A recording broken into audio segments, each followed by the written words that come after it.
Ravanachari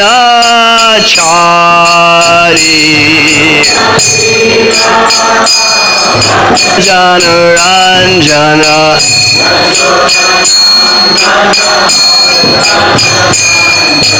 Yashoda Nandana Braja Janaranjana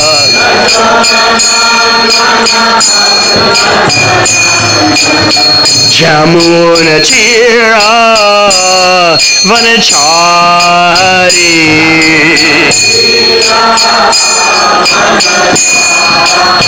Jamuna Tira Vanachari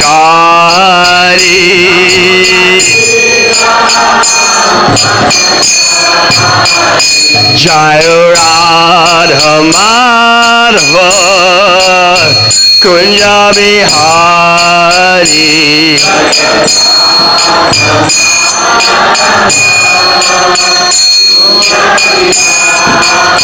Jayo Radha Madhava Kunja Bihari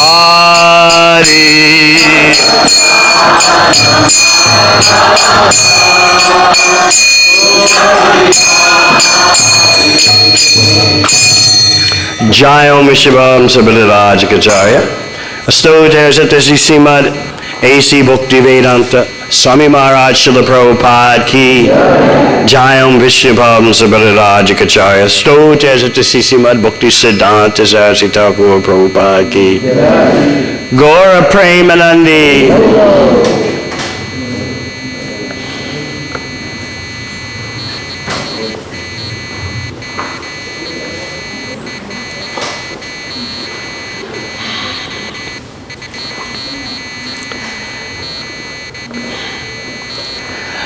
We're reading today from various places in Sri Chaitanya Charitamrita, Madhya Lila, chapter 13, Lord Chaitanya's ecstatic dancing at the Rath Yatra festival. We'll be looking at several places.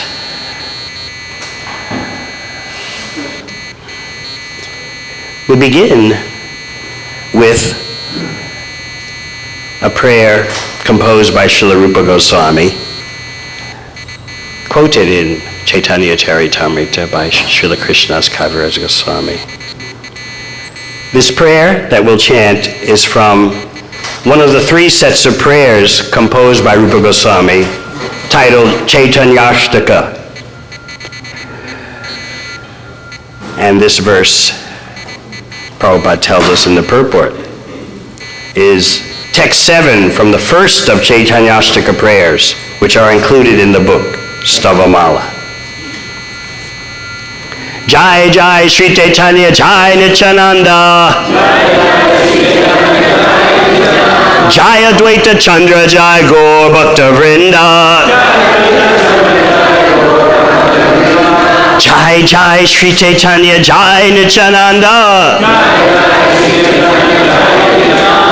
Jai Advaita Chandra Jai Gaur Bhakta Vrinda Jai Jai Sri Chaitanya Jai Nityananda Jai Advaita Chandra Jai Gaur Bhakta Vrinda.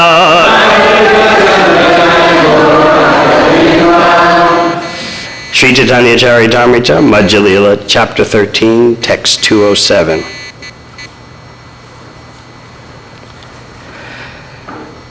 Ratara Jasyadadi Padavi Nilachalapatir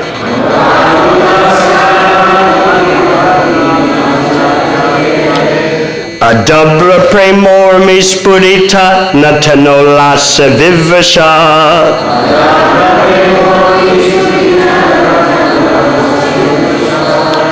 Saharsham Gayadbi Parivrita Tanur Vaishnava Janai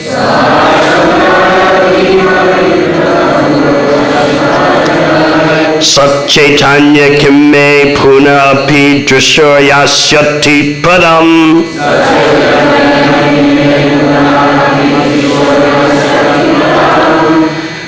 Ratarudasyarad Adipadavi Nilachalapatir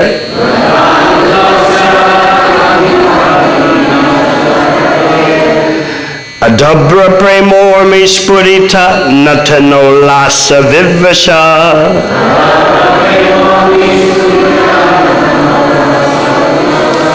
Saharsham Gayad Bi Parivrita Tanur Vaishnava Janai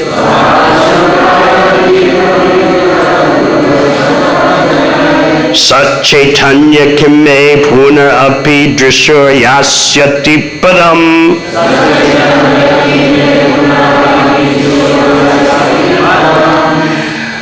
Ratarudasyarad Adipadavi Nilachalapatir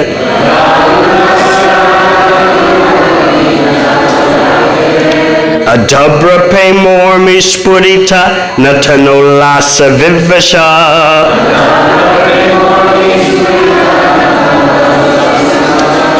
Saharsham Gayad Bi Parivrita Tanur Vaishnava Janai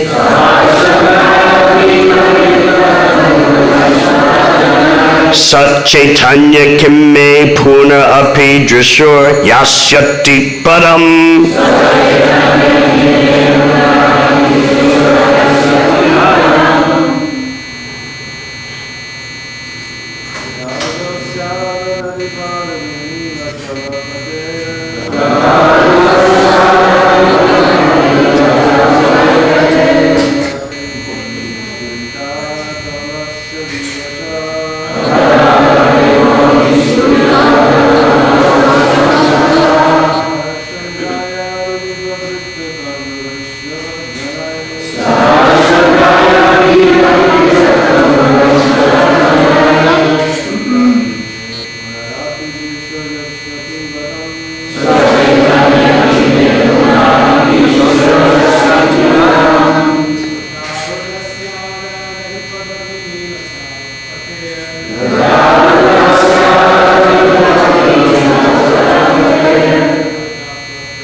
Arudasya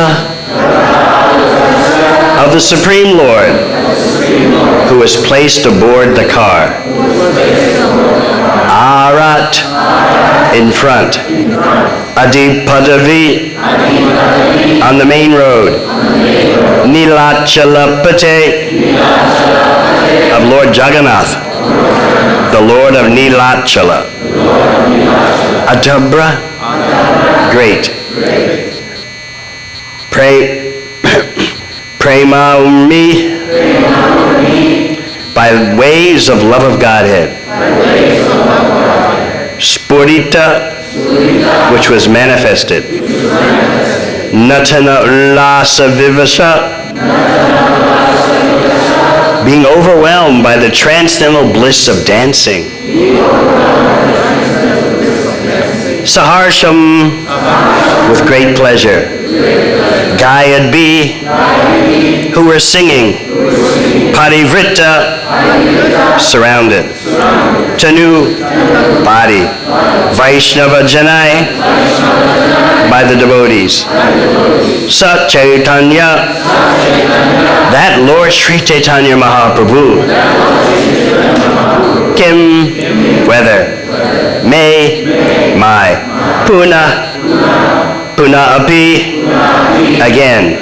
Drisho, a vision. Yasyati, will enter. Padam, the path. Translation. Sri Chaitanya Mahaprabhu danced down the main road in great ecstasy before the Lord Jagannath, the master of Nilachala, who was sitting on his car. Overwhelmed by the transcendental bliss of dancing and surrounded by Vaishnavas who sang the holy names, he manifested waves of ecstatic love of Godhead. When will Sri Chaitanya Mahaprabhu again be visible to my vision? Please turn off all the phones.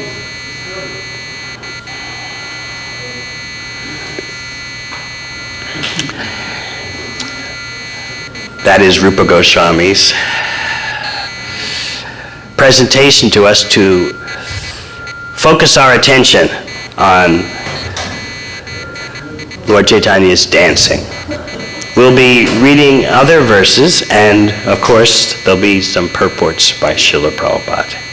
But I thought this would be an appropriate theme for beginning and giving us an avenue through Rupa Goswami into Gaura Leela, because we're Rupanugas, following in the footsteps of Rupa Goswami through Parampara.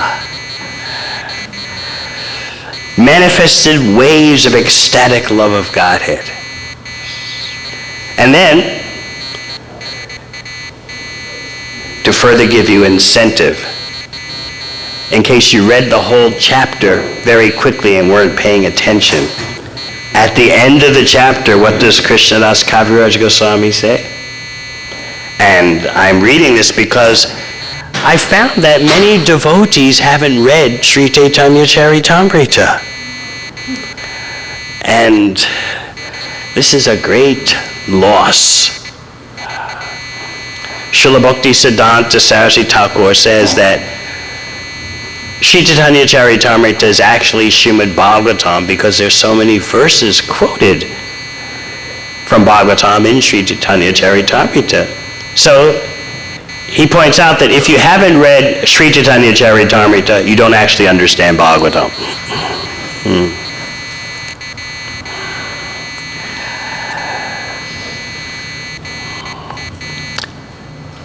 It was here in Los Angeles that Srila Prabhupada drove the BBT into inconceivable dimensions of the universe to produce Chaitanya Charitamrita according to his schedule instead of our schedule. And that was inconceivable, as is the dancing of Lord Chaitanya before the Rath carts. So I beg all the devotees, please do not consider your life complete if you haven't dove deeply into Sri Chaitanya Charitamrita. What does Krishnadas Kaviraj Goswami say? Anyone who hears this description of the car festival will attain Sri Chaitanya Mahaprabhu. He will also attain the elevated state by which he will have firm conviction in devotional service and love of Godhead. So who would not want that?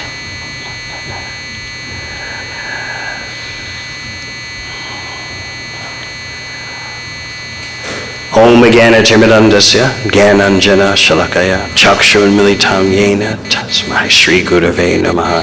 Jai Shri Krishna Chaitanya Prabhu Nityananda Shri Advaita Gadadhar Srivasadi Gaur Bhaktivinoda.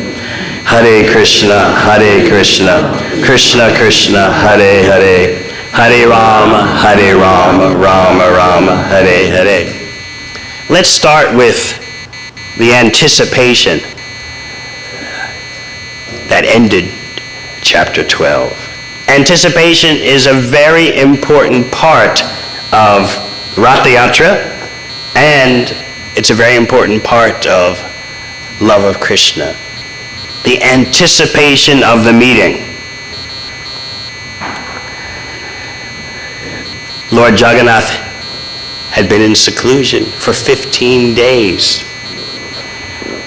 This may seem to us not such a mega event, but for Sri Chaitanya Mahaprabhu and his followers, this seclusion of Lord Jagannath produced profound transformations. So much so that Lord Chaitanya would leave Jagannath Puri and go to Alalanath because the feelings of separation were so intense. Then, on the day before Rath Yatra, when Lord Jagannath, Baladev, and Subhadra appeared on the altar again, Mahaprabhu led his associates into the temple. And bear in mind that normally Sri Chaitanya Mahaprabhu would observe Lord Jagannath from afar, from behind the Garuda Stamba, the column upon which sits Garuda. But overwhelmed by feelings of anticipation. And here, in our own little way, we're experiencing anticipation, the build-up this weekend. That build-up is all parampara, as we'll hear from the pastimes of Sri Chaitanya Mahaprabhu. He and his associates did something totally unusual and actually against the rules and regulations of deity worship.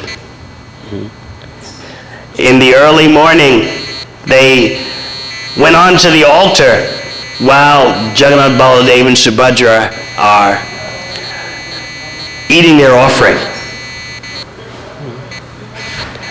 You know here, the deity doors are usually closed, or else there's a curtain covering so you can't see. But Mahaprabhu and his followers violated that rule and just went onto the altar to stare at Lord Jagannath. This went on all morning. From the early morning till noontime, Lord Chaitanya is transfixed, just staring at Lord Jagannath. Finally, his followers at noontime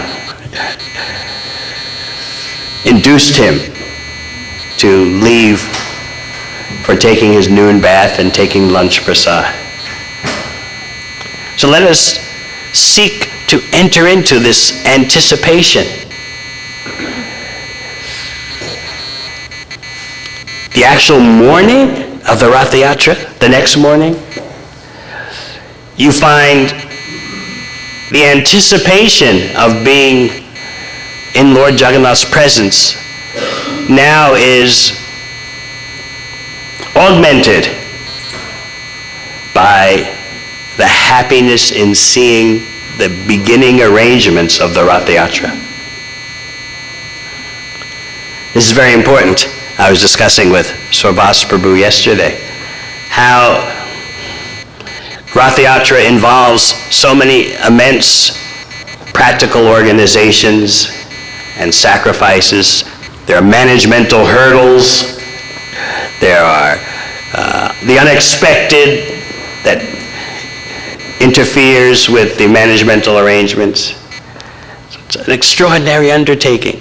But let us focus on how Sri Chaitanya Mahaprabhu is experiencing Rath Yatra through the lens given to us by Krishnadas Kaviraj Goswami. He's happy seeing the arrangements. He's happy seeing the beginning of the Rath Yatra. In other words, the parade hasn't begun.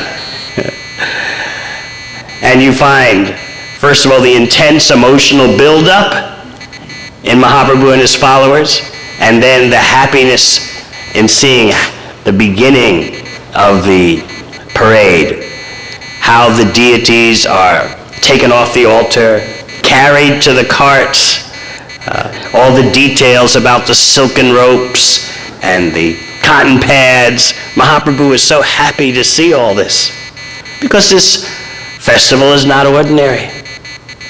The question is, for us, about Rath Yatra, how deep into it do we want to go? And what is our adhikar? How deep does our level of spiritual advancement allow us to go? Because the ocean of the Rath Yatra experience is bottomless. Yet, by the mercy of Srila Prabhupada, in his purports, in this chapter, we're given access to those unlimited depths of the Rath Yatra experience. You'll find, certainly, in the Rath Yatra, presented in this chapter, organization.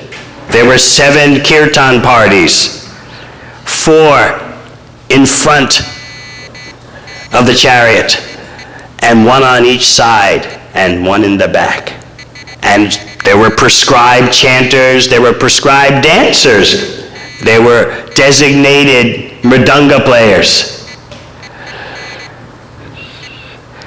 It's amazing how, while all the spontaneity of the foremost emotions of love of Krishna are going to spill out, at the same time, there's organization.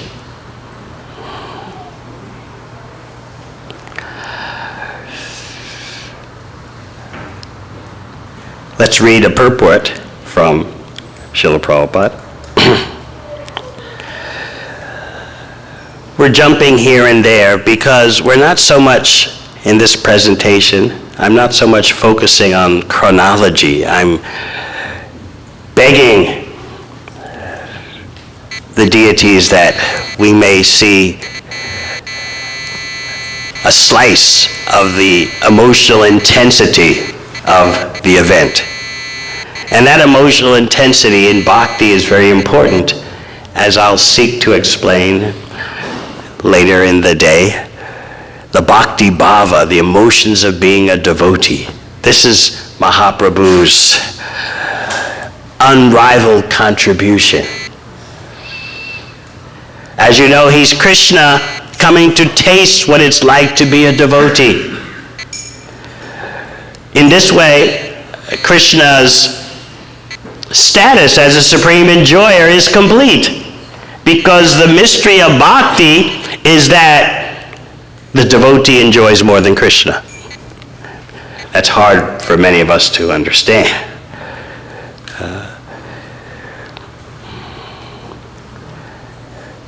Because that is an absolute fact, that the devotee enjoys more than Krishna, just by the devotees focusing 100% on the pleasure of Krishna, because of that absolute fact, Krishna, in order to continue being the supreme enjoyer, wants to come as a devotee.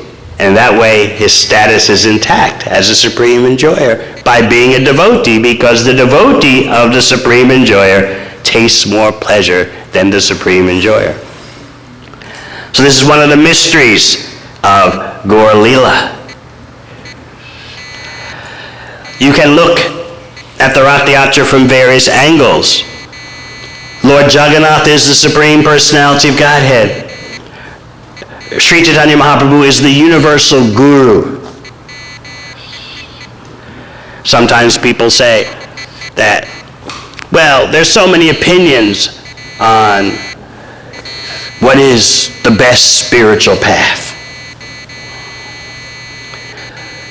And people may bring that up as an objection. Why should I take up the path of Sanatana Dharma, bhakti, Krishna consciousness, when there's so many persons peddling their paths and each one saying their path is the best? But this protest, which can actually become one of anger and frustration, as we see in a purport in Bhagavad Gita, this protest can degenerate into anger and cynicism. We just won't do anything because everyone's selling their wares in the spiritual marketplace. Just forget it all. This mentality is actually symptomatic of rebelliousness against Krishna. Because just see how people live their life. Do you see anyone complaining? There's so many car models out there. There's so many consumer items. How do I know which one's the best? What do people do? They check the reviews, they do comparison shopping. But when it comes to spiritual life, oh, there's so many paths. What can we do? It's a great excuse, isn't it, for doing nothing. Yet for your sense gratification, you know what the best objects are. You compare, you discriminate.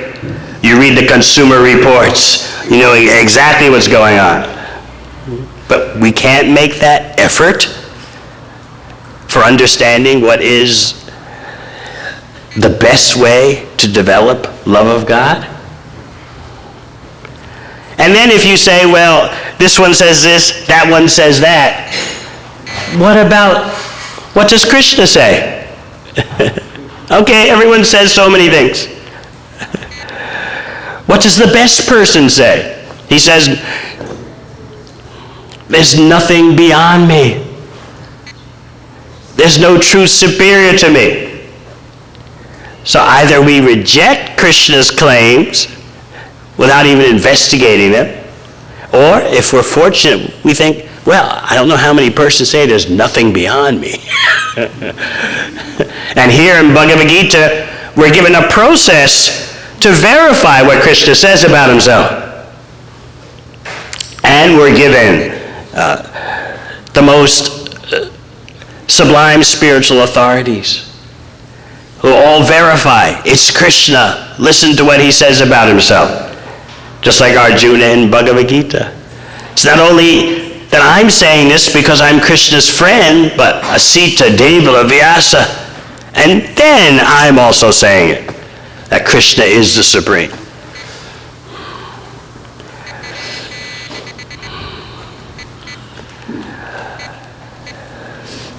Because it's so difficult to understand Krishna in this age of Kali, we have the presence of Sri Chaitanya Mahaprabhu, who is not only going to teach us how to surrender to Krishna, but he's also going to show us the pinnacle of the love of Krishna absorption. During the Rath Yatra, Lord Chaitanya's dancing will show emotions of love of Krishna never seen before in the material world. This is the conclusion of Krishna's Kaviraj Goswami and the Vaishnavacharyas. What you hear about Lord Chaitanya in his dancing, his ecstatic symptoms, no one has ever seen before. He's taken the position of Srimati Radharani and showing that the greatest gift of our sampradaya is not meeting Krishna, but feeling separation from Krishna. Because in separation, there's the anticipation of the meeting, there's the devastation of being separated from the beloved, and that position produces the most intense focus upon Krishna. So Lord Chaitanya will demonstrate that.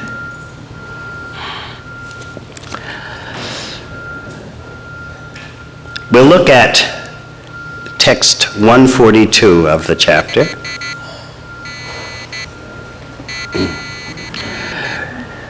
At the translation and purport.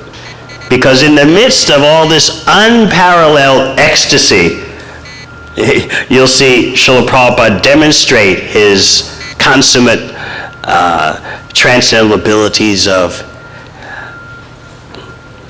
presenting the full spectrum of the bhakti experience.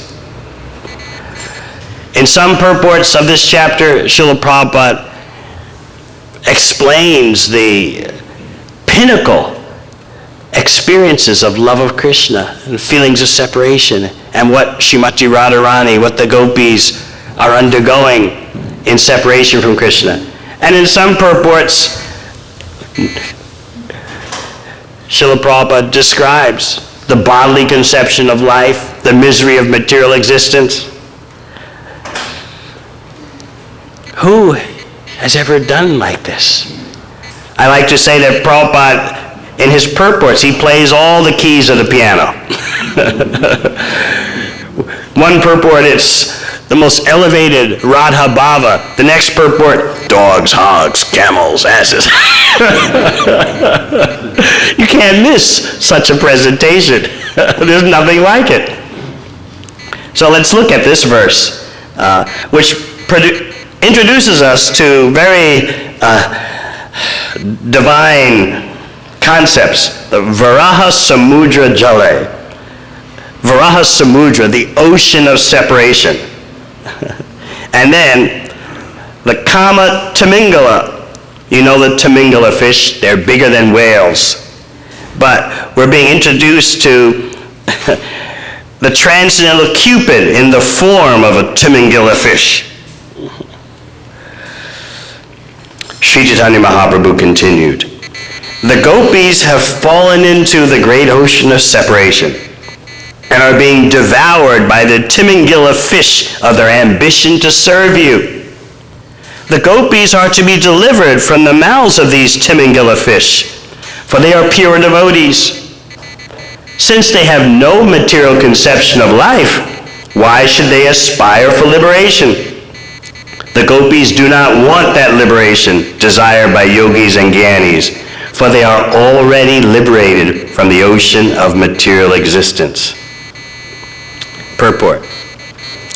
The bodily conception is created by the desire for material enjoyment. This is called vipadasmriti, which is the opposite of real life. The living entity is eternally the servant of Krishna, but when he desires to enjoy the material world, he cannot progress in spiritual life. One can never be happy by advancing materially. This is also stated in Srimad Bhagavatam. Adanta gobir vishatam tamishram puna punascharvata charvananam. Through the uncontrolled senses, one may advance one's hellish condition.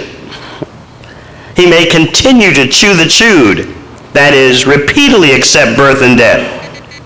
The conditioned souls use the duration of life between birth and death only to engage in the same hackneyed activities, eating, sleeping, mating, and defending. In the lower animal species, we find the same activities. Since these activities are repeated, engaging in them is like chewing that which has already been chewed. If one can give up his ambition to engage in hackneyed material life and take to Krishna consciousness instead, he will be liberated from the stringent laws of material nature. One does not need to make a separate attempt to become liberated. If one simply engages in the service of the Lord, he will be liberated automatically. As Srila Bilvamangala Thakur therefore says, Mukti Swayam Mukulitanjali Sevate Sman. Liberation stands before me with folded hands, begging to serve me.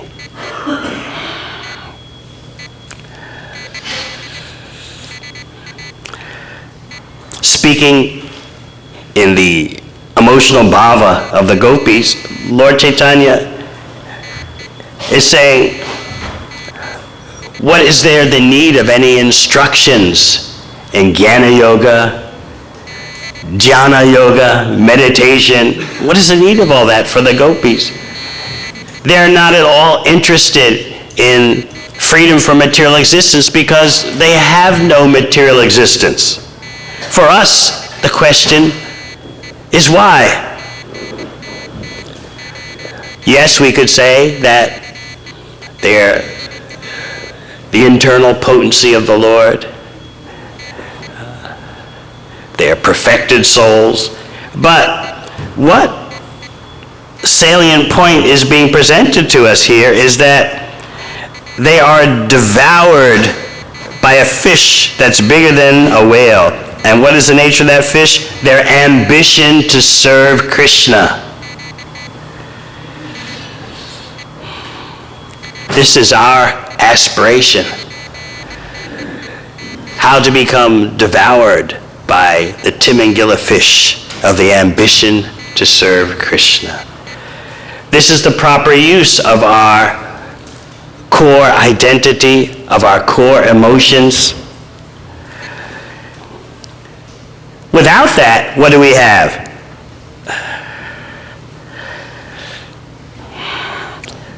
The ambition to engage in hackneyed material life.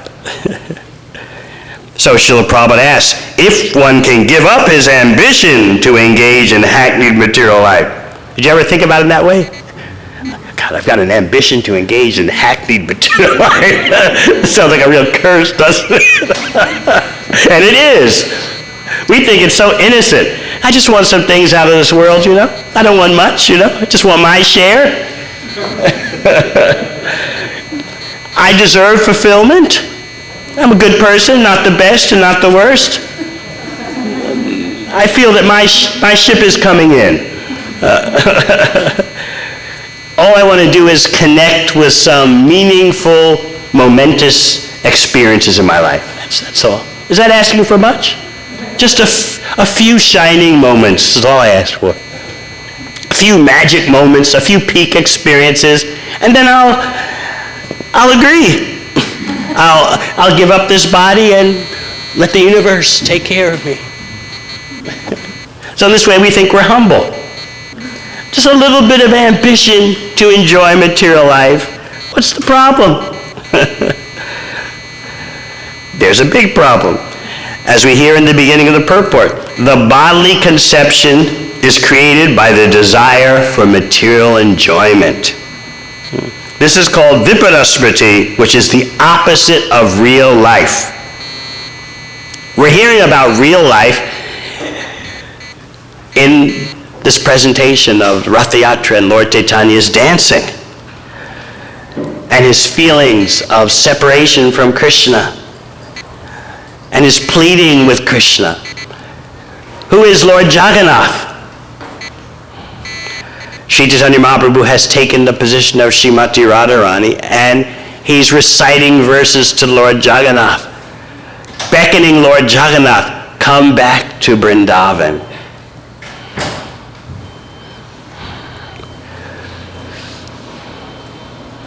There'll even be accusations in the ecstasy, the pure ecstasy of love.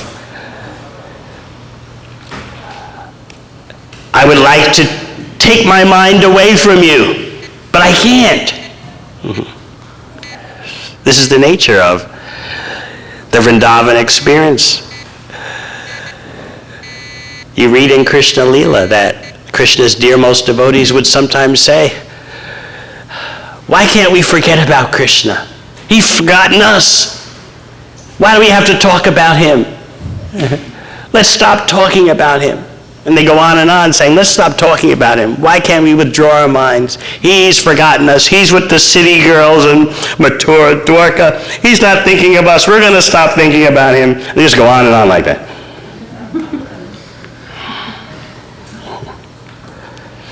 Sing in front of Jagannath. This is what's going on. Have you forgotten us in Vrindavan? Won't you come back to Vrindavan?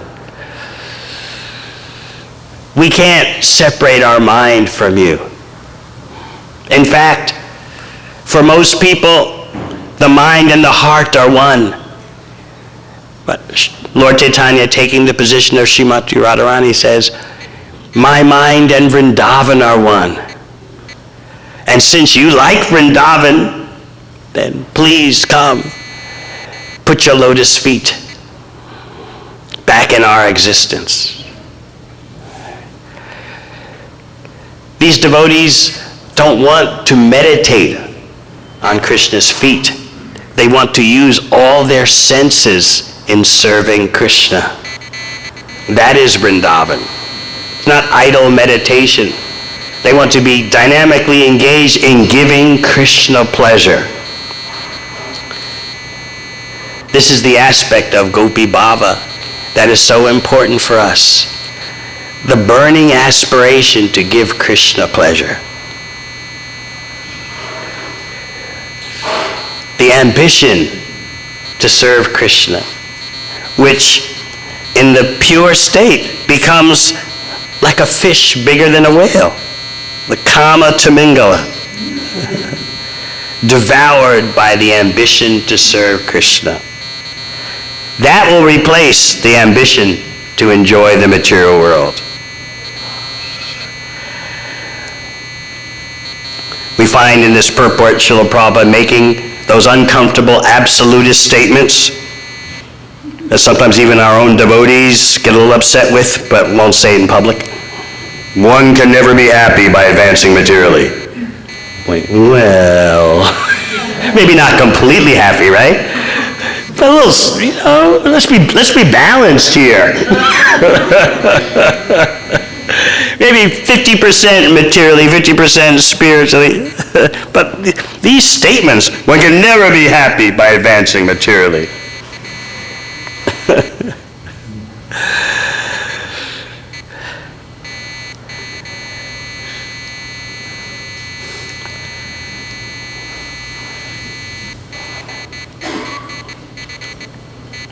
Through the uncontrolled senses, one may advance one's hellish condition.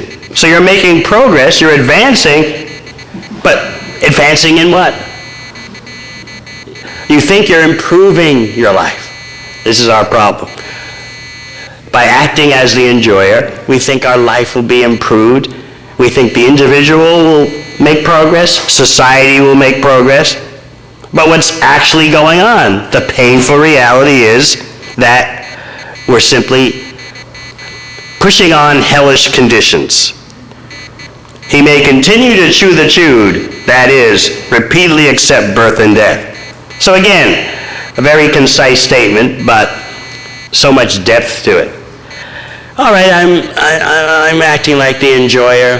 I'm doing a bit of gratification. What's the big deal? But do we think that by acting in that way, we're accepting birth and death? We're consenting. Yes, let more birth and death come upon me. So the acharyas are teaching us to see the connection between our actions and their outcomes. That is real education. That is real knowledge. This is why Krishna says in Bhagavad Gita that the fire of transcendental knowledge burns. Jnanagni sarvakarmani. It burns away all the inauspicious actions and reactions. Because no longer do we operate under the illusion that by engaging in non-Krishna activities, I'll be happy, there'll be progress, there'll be fulfillment, there'll be advancement. By knowing, by attaining real knowledge, one won't do those things anymore. And also the knowledge is dynamic. It's transformative. Just by hearing about it, you become purified. So you get it both ways. You get the information that stops the engagement in the cycle of repeated birth and death, and by hearing that information, the heart becomes purified. So what could be a better way of life? Dynamic information.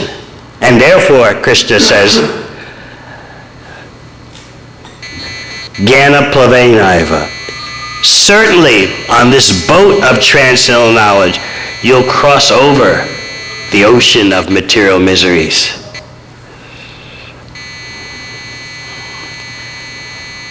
It's quite interesting how in this peak presentation of ecstatic love of Krishna, we're getting lectured about a misplaced ambition. And we're being taught what is real ambition. Become devoured. You can't imagine what it's like to be devoured by a whale. Even a little shark is bad enough. But to be devoured by a fish bigger than a whale, and that bigger than whale fish is the desire, the ambition to serve Krishna. So this is Mahaprabhu's presentation to Lord Jagannath, because Mahaprabhu is in the role of Srimati Radharani, and she's appealing to Krishna. Don't you understand our situation? All we want to do 100% is serve you for your pleasure.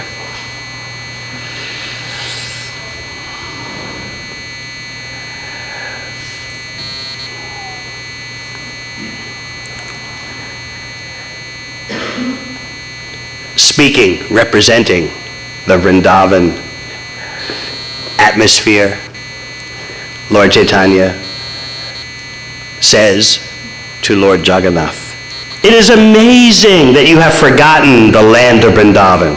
And how is it that you have forgotten your father, mother, and friends?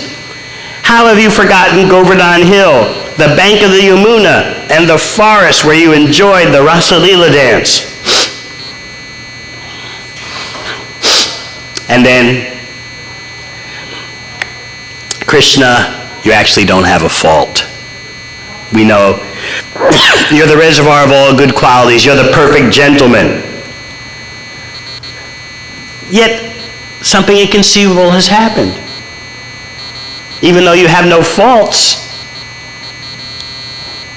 I know there's not even a tinge of fault to be found in you. What's happened? Your mind does not even remember the inhabitants of Vrindavan. So what's the conclusion? This can only be due to the misfortune of the residents of Vrindavan. And Srimati Radharani is speaking in terms of herself as a representative of that misfortune. So first there's accusation, and then there's, but actually you're perfect. There's no fault.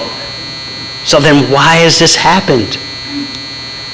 It's only because of our misfortune. So this is all going on while Lord Chaitanya is dancing ecstatically in front of Lord Jagannath.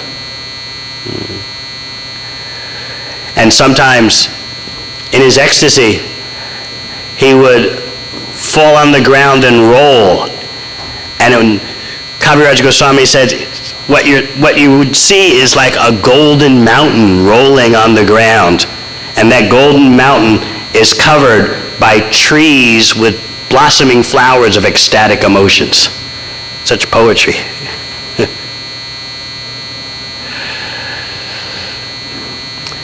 As Lord Chaitanya is making his presentation on behalf of Srimati Radharani and the gopis and all the residents of Vrindavan, as that presentation is being made to Lord Jagannath, tears are shooting from Mahaprabhu's eyes.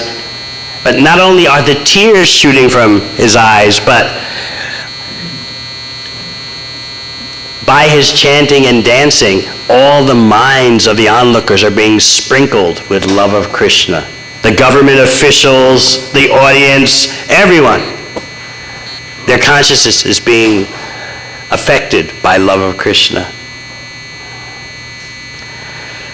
Once, while Lord Chaitanya was dancing in front of the cart, he fell down in ecstasy. Usually Nityananda is there to catch him.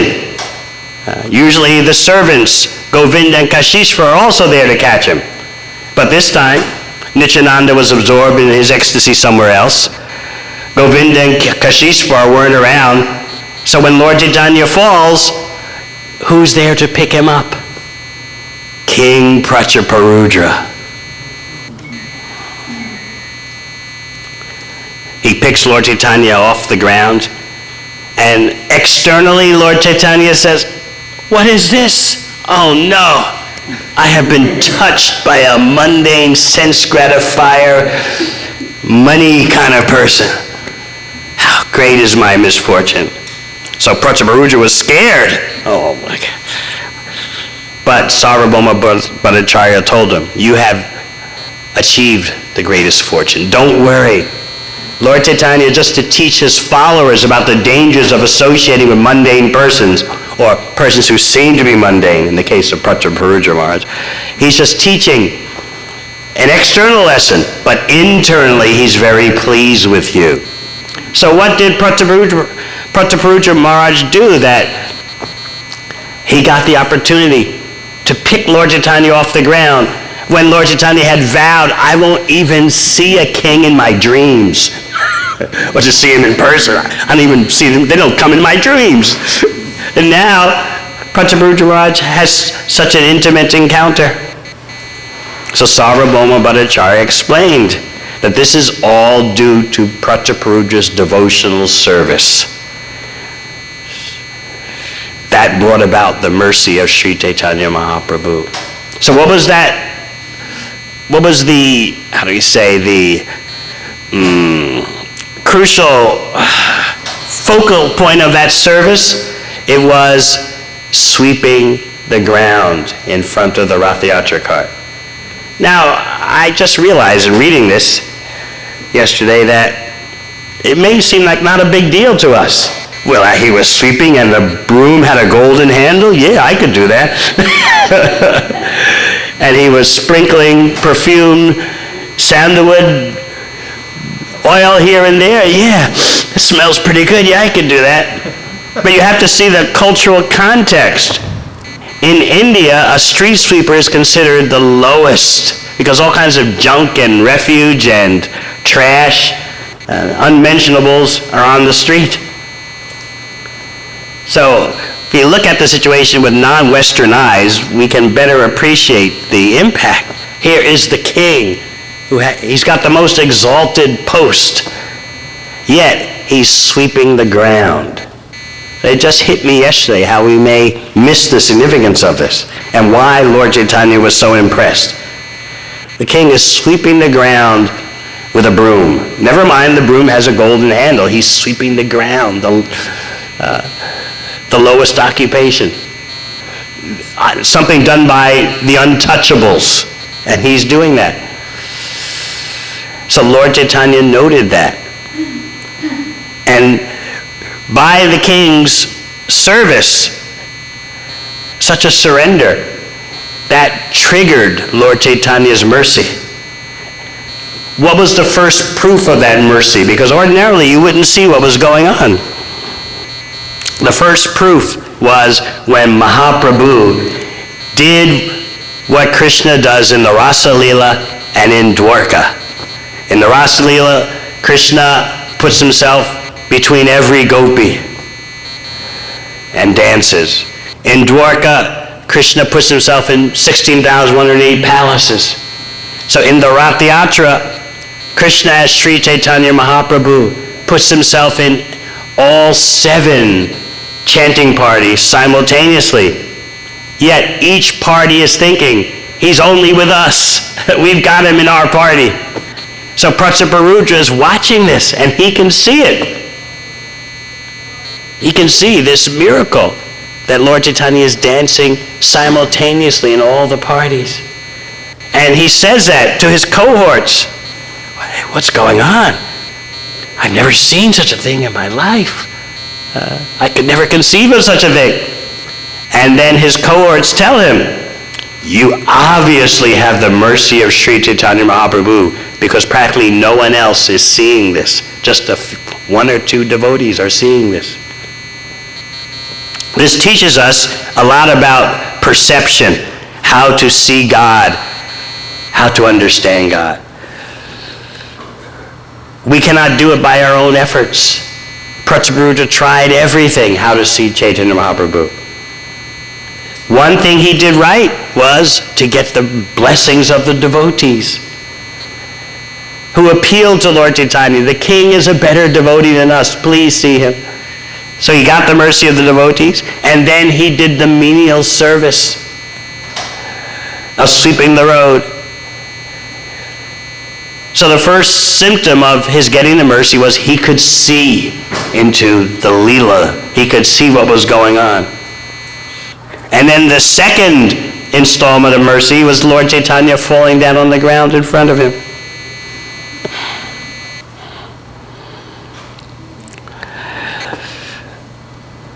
Continuing in the mood and position of Srimati Radharani, Lord Chaitanya says to Jagannath, I do not care for my personal unhappiness, but when I see the morose face of Mother Yashoda and the hearts of all the inhabitants of Vrindavan breaking because of you, I wonder whether you want to kill them all, or do you want to enliven them by coming there? Why are you simply keeping them alive in a state of suffering? Later, you'll hear Krishna's response. I'm guilty. I'm suffering night and day, crying night and day in separation. I do come back. By the grace of Narayan, I do come every day. He's talking about his unmanifest Leela. He's pointing out, I am there. I can't bear the suffering. I do come every day. And also, I'll come in a manifest way, 10 or 15 days more.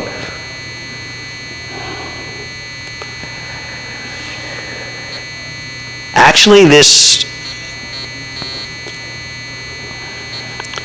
chapter can be a little intense to read if you really allow yourself to get into it, because the feelings are so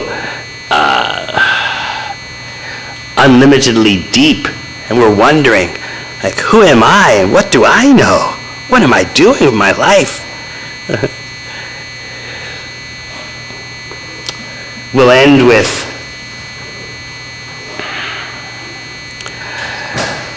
Krishna being addressed in this way. My dear Krishna, you are the life and soul of Vrindavan Dham. You are especially the life of Nanda Maharaj. You are the only opulence in the land of Vrindavan, and you are very merciful. Please come and let all the residents of Vrindavan live. Kindly keep your lotus feet again in Vrindavan. Purport. Srimati Radharani did not express her personal unhappiness at being separated from Krishna. She wanted to evoke Krishna's feelings for the condition of all the others in Vrindavan Dham. Mother Yashoda, Maharaj Nanda, the cowherd boys, the gopis, the birds and bees on the banks of the Yamuna, the water of the Yamuna, the trees, the forests, and all other paraphernalia associated with Krishna before he left Vrindavan for Mathura. These feelings of Srimati Radharani were manifested by Sri Chaitanya Mahaprabhu, and therefore he invited Lord Jagannath, Krishna, to return to Vrindavan. That is the purport of the Rath Yatra cars going from Jagannath Puri to the Gundicha temple. Srila Prabhupada ki!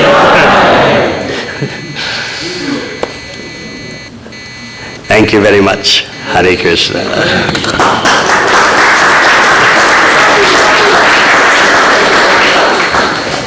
So, we are now asking